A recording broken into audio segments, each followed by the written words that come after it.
అతను సువార్త చాడుతున్నారని కొట్టేస్తున్నారు అతన్ని.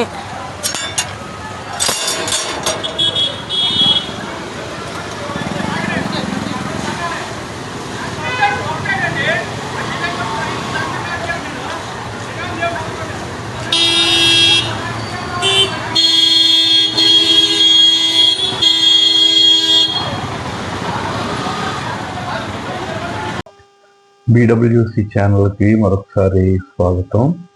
ఇప్పుడే ఒక వీడియో చూడడం జరిగింది. విశాఖపట్నంలో యవనస్తుడు కరపత్రాలు పంచిపెడుతుండగా అక్కడ ఉన్నటువంటి వారు అతని మీద దాడి చేసినటువంటి వీడియో ఒకటి మరి వైరల్ అవుతుంది. అది ఏ ప్రాంతం అనేది ఇంకా తెలియదు, కానీ అది విశాఖపట్నంలో జరిగింది అనేటటువంటి విషయం అయితే మాత్రం సమాచారం అయితే ఉంది. ఒకసారి ఆలోచించేద్దాం. భారతదేశం ప్రస్తుత కాలంలో టెక్నాలజీలో ఎంతో చక్కగా ముందుకు దూసుకుపోతుంది. విజ్ఞానంలో చాలా ముందంజలో ఉంది. కానీ మానవత్వం ఎక్కడికి వెళ్ళిపోతుంది అని ఆలోచించేస్తే ఒక 15 సంవత్సరాల క్రితం నిజంగా మనం ఆలోచించేస్తే భారతదేశంలో హిందూ, ముస్లిం, క్రైస్తవులు, సిక్కులు, అనేకమైనటువంటి భిన్న మతస్థులు లేదంటే జాతుల వారు చాలా సంతోషంగా, చాలా ఆనందంగా, ఎటువంటి తారతమ్యాలు లేకుండా చాలా చక్కగా బ్రతికినటువంటి సంఘటనలు మనం చూస్తున్నాం. కానీ ప్రస్తుత కాలంలో చాలా దారుణమైనటువంటి పరిస్థితులు మనకు కనబడుతున్నాయి. మరి ముఖ్యంగా ఈ మధ్యకాలంలో క్రైస్తవుల మీద జరుగుతున్నటువంటి దాడులను కానీ మనం చూస్తుంటే చర్చలను కూలగొడుతున్నారు. ఎక్కడైనా ఎవరైనా సువార్తను ప్రకటిస్తుంటే అడ్డుకుంటున్నారు. మరి ముఖ్యంగా క్రైస్తవులకి అత్యంత పవిత్ర గ్రంథమైనటువంటి బైబిల్ని మరి చాలా రకాలుగా దూషించడమే కాదు, చింపివేయడం, కాల్చివేయడం, కాళ్ళతో తొక్కడం, వాళ్ళ కళ్ళెదుటే దాన్ని మరి ఎంతో నీచంగా మాట్లాడుతుంటే క్రైస్తవుల యొక్క గుండెలు రగిలిపోతున్నాయి. నేను అంటాను, అది ఏ మతమైనా, ఏ గ్రంథమైనా, ఎవరి యొక్క మనోభావం అయినా ఒకటే. అది క్రైస్తవులు, హిందువులు దేవుళ్ళని విమర్శించిన వారి గ్రంథాలను అటు రీతిగా చేసిన అది తప్పే. అదే రీతిగా ఒకవేళ ముస్లిం సోదరులను మనం ఒకవేళ ఏదన్నా అన్నా అది తప్పే. కారణం ఏంటి అంటే భారతదేశంలో బ్రతుకుతున్నటువంటి మనందరం కూడా ఎవరికి నచ్చినటువంటి మతాన్ని, ఎవరికి నచ్చినటువంటి దేవుడిని వారు కొలుసుకోవడం, వారి యొక్క మనోభావాలను గౌరవించినప్పుడే మానవ మనుగడ అనేటువంటిది చక్కగా సాగుతుంది. ఒకటి ఆలోచించేద్దాం. టెక్నాలజీని చక్కగా ఉపయోగించుకుంటున్నటువంటి మనం ఎందుకు ఈ విజ్ఞత కోల్పోతున్నాం అనే ఒక్క ప్రశ్న. కారణం ఏంటి అంటే భారతదేశంలోనే కాదు, ప్రపంచంలో మనం బ్రతకాలి అంటే ఒకరికొకరు సహాయం కావాలి, ఒకరికొకరు తోడు కావాలి. ఒకరి యొక్క పని లేదంటే వారి యొక్క కులవృత్తులు వేరే వాళ్ళకి ఉపయోగపడాలి. ఏ ఒక్కరు కూడా నేను ఒక్కడనే బ్రతుకుతాను, నా జాతి ఒక్కటే, నా కులం ఒక్కటే అని అనుకుంటే ఈ లోకంలో మనం బ్రతకడం అనేటువంటిది సాధ్యం కాదు. ఇది అందరికీ తెలిసినటువంటి విషయమే.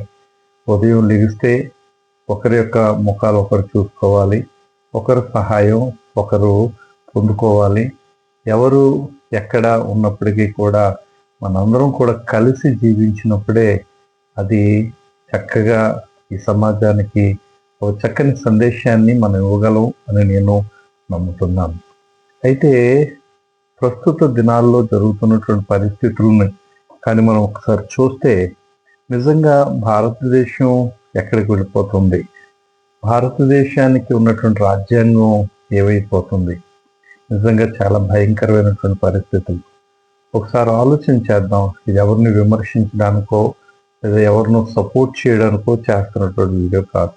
విజ్ఞత కలిగినటువంటి ప్రతి ఒక్కళ్ళు, జ్ఞానం కలిగినటువంటి ప్రతి ఒక్కళ్ళు, భారతదేశంలో మనకున్నటువంటి పౌరసత్వం, మన దేశాన్ని మనం కాపాడుకోవడానికి, మన దేశము ఇతరుల దగ్గర, ఇతర దేశీయుల దగ్గర చులకన కాకుండా మనం టెక్నాలజీలోనూ మిగిలినటువంటి విషయాల్లో ఎలాగైతే చక్కగా ముందుకు వెళ్తున్నామో మన ఐక్యతను కూడా మనం చాటుకోవడానికి మన యొక్క లౌకిక దేశము ఒక మాదిరికరం ఉండడానికి భారతదేశంలో పుట్టిన ప్రతి మానవుడు, ప్రతి మనిషి కూడా విజ్ఞతతో ఆలోచించాలి. తప్పుని ఖండిద్దాం.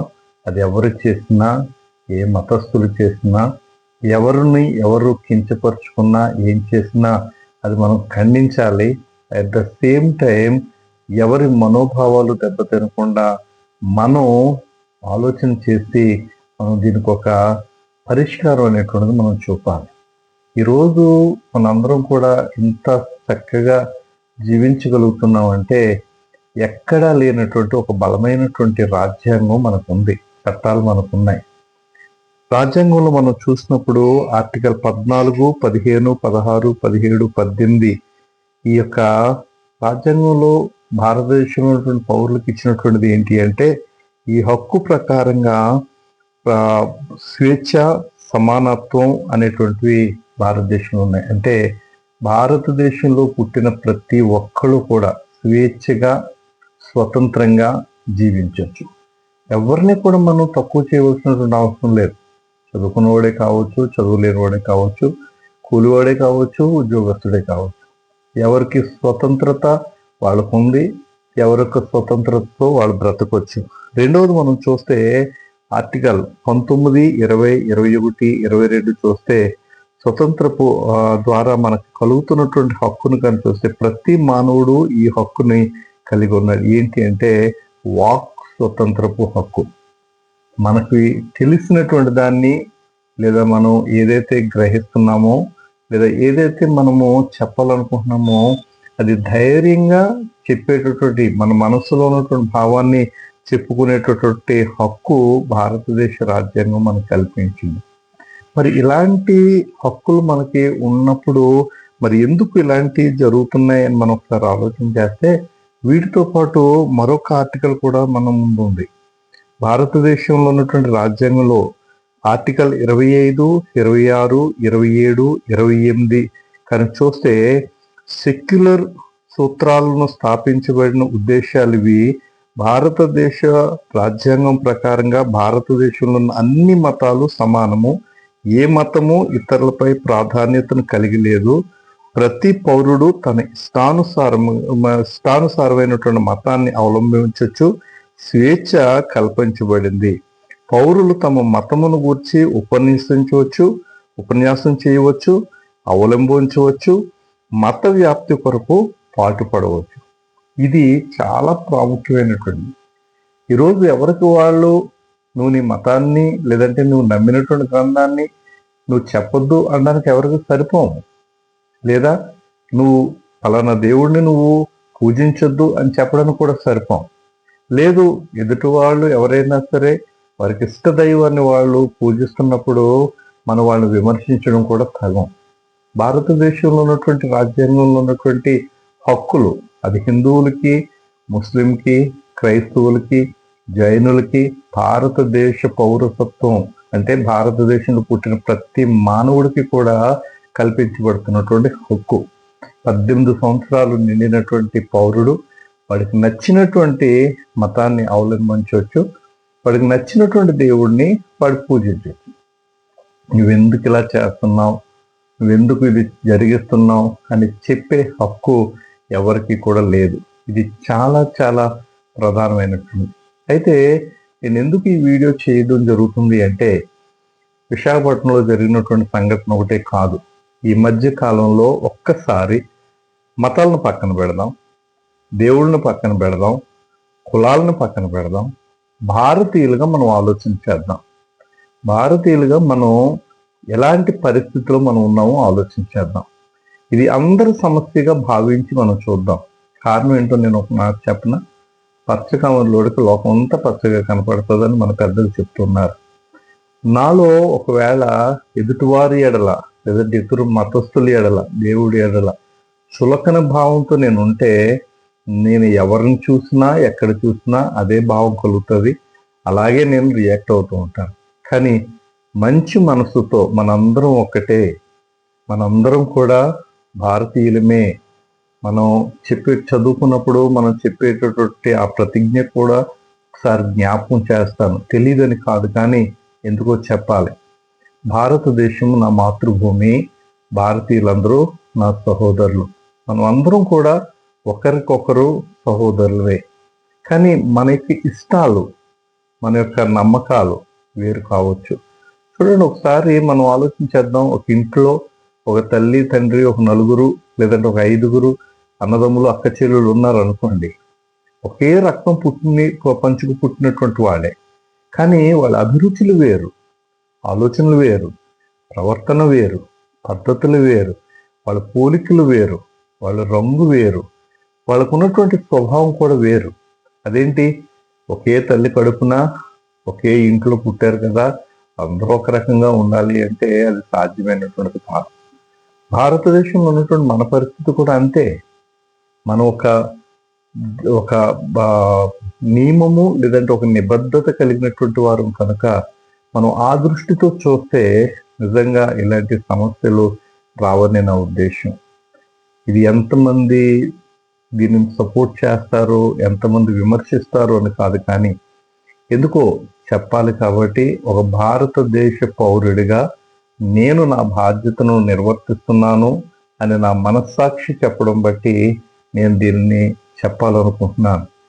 దీన్ని ఒకవేళ నీకు నచ్చితే కామెంట్ చేయండి, ఒకవేళ నచ్చకపోతే మీ విమర్శ చెప్పండి. నేను ఎందుకు ఈ మాటను చెప్తున్నానంటే అసలు విషయం అదే. చాలామంది ఈ దినాల్లో మరి ఎక్కడైనా సువార్త ప్రకటిస్తున్నటువంటి ఆ వ్యక్తులని చాలా దారుణంగా కొడుతున్నారు, చాలా భయంకరంగా మాట్లాడుతున్నారు, చాలా చులకన చేసి వారి మత గ్రంథాలను కాల్చివేయడం, డ్రైన్స్లో పాడేయడం చేస్తున్నారు. ఒక్కసారి నీ గుండెల మీద చేసుకుని చెప్పు. ఒకవేళ నిజమే ఆవేశంతో లేదంటే కోపంతో మీరు చేసే ఉండొచ్చు, నేను దాన్ని తప్పు పట్టట్లేదు. కానీ ఒక్కసారి గుండెల మీద చేసుకుని ఆలోచించేద్దాం, మనం చేస్తున్నది రైటా? ఒకవేళ ఎదుటి వాళ్ళు మనకు అలాంటి చేస్తే మనం సహించగలమా?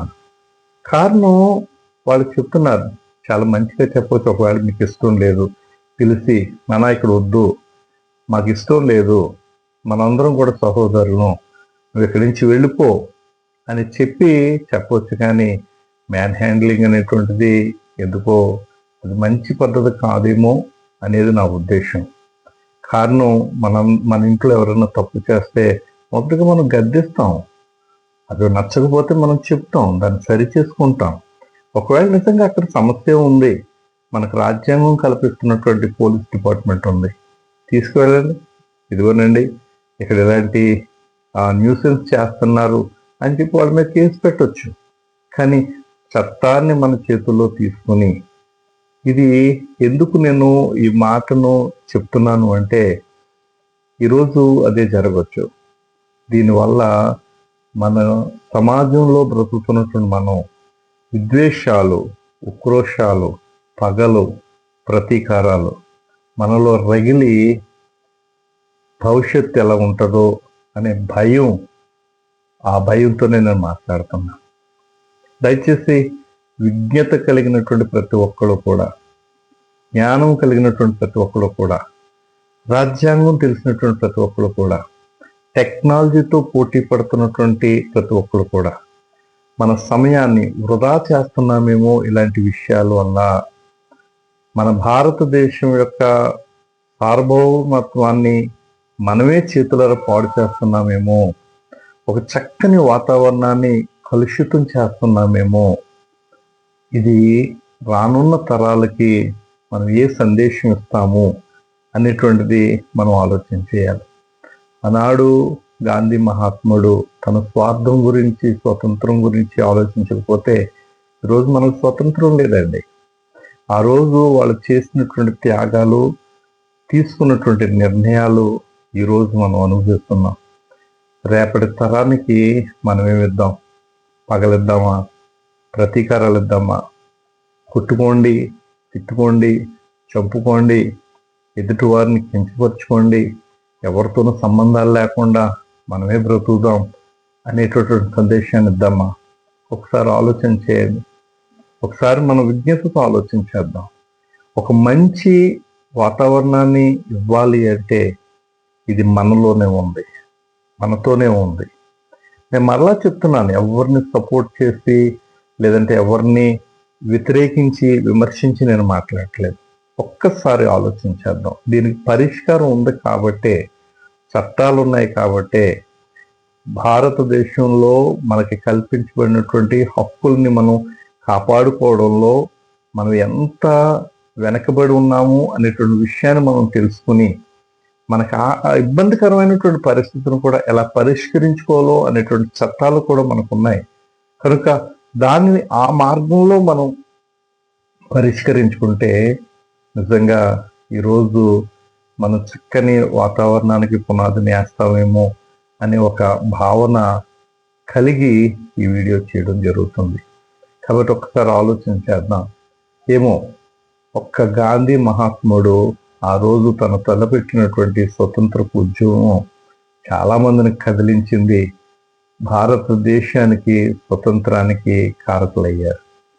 అంబేద్కర్, డాక్టర్ బిఆర్ అంబేద్కర్ ఒక్కడే ఆయన చేసినటువంటి నిలబడినటువంటి విధానం భారత రాజ్యాంగం ద్వారా భారతదేశానికి ఒక చక్కని రాజ్యాంగం అందించడం ద్వారా ఈరోజు చక్కని వాతావరణం, చక్కని చట్టాలు మనం కలిగి ఉన్నాం.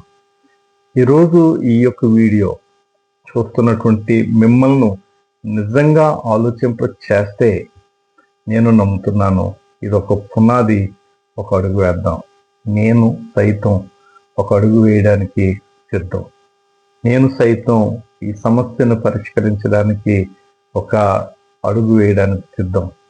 ఈ యొక్క అడుగు అనేక మందిని ఐక్యం చేయాలి, ఆలోచింప చేయాలి. మరలా చెప్తున్నాను, భారతదేశం నా మాతృభూమి. భారతదేశంలో ఉన్న ప్రతి ఒక్కళ్ళు, వాళ్ళు ఏ మతస్థులైనా, ఏ ప్రాంతం వాళ్ళైనా, ఏ జాతి వాళ్ళైనా, ఎక్కడి వాళ్ళైనా నా సహోదరులు. ఒకవేళ వారెంతో దూరంలో ఉండొచ్చు, కానీ వాళ్ళని ప్రేమిస్తున్నాం. వాళ్ళు ఒకవేళ తప్పు చేస్తే సరిచేద్దాం, చెప్పుదాం. కొట్టుకోవడం, చంపుకోవడం, విమర్శించుకోవడం ఇది పరిష్కారం కాదు. నా యొక్క భావం అది.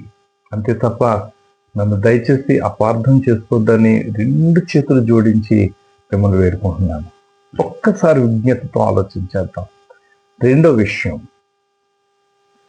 ఈరోజు అనేక మంది, నేను ఫలానా అని చెప్పట్లే, చాలా మంది విద్వేషాలు రెచ్చగొట్టేటటువంటి మాటలు, అది కులపరంగా అయినా, మతపరంగా అయినా, జాతిపరంగా అయినా చేయడం వల్ల బలవుతున్నది ఎవరు అంటే సామాన్యమైనటువంటి ప్రజలే.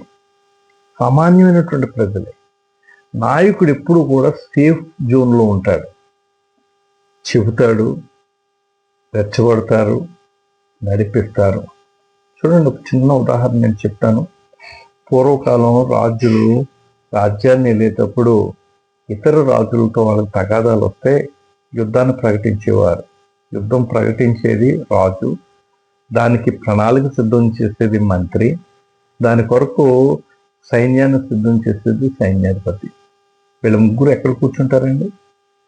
ఒక చక్కగా ఆ రాజ్యంలో ఒక గదిలో కూర్చుని ఎలాగా ఏంటి అంటే, యుద్ధం చేసేది ఎవరంటే సైనికులు, ప్రాణాలు పోగొట్టుకునేది ఎవరంటే సైనికులు, కాళ్ళు చేతులు పోగొట్టుకునేది సైనికులు, కుటుంబాలను పోగొట్టుకునేది సైనికులు.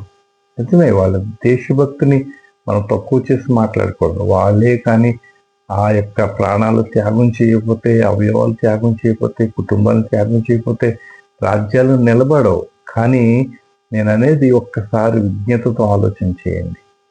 ఈరోజు కులాల మధ్యన, మతాల మధ్యన, లేదా ప్రాంతాల మధ్యన విద్వేషాలను రెచ్చగొడుతున్నటువంటి అనేక మంది వాళ్ళు సేఫ్ జోన్లో ఉంటున్నారు. కానీ గ్రౌండ్ లెవెల్లో ఉన్నటువంటి వారు ఉద్రేకపడి, ఆవేశపడి, దానిని సరిగ్గా మనం అర్థం చేసుకోక మన యొక్క ప్రాంతాలను లేదా మన కుటుంబాలను అలజడి చేసుకుంటున్నాం.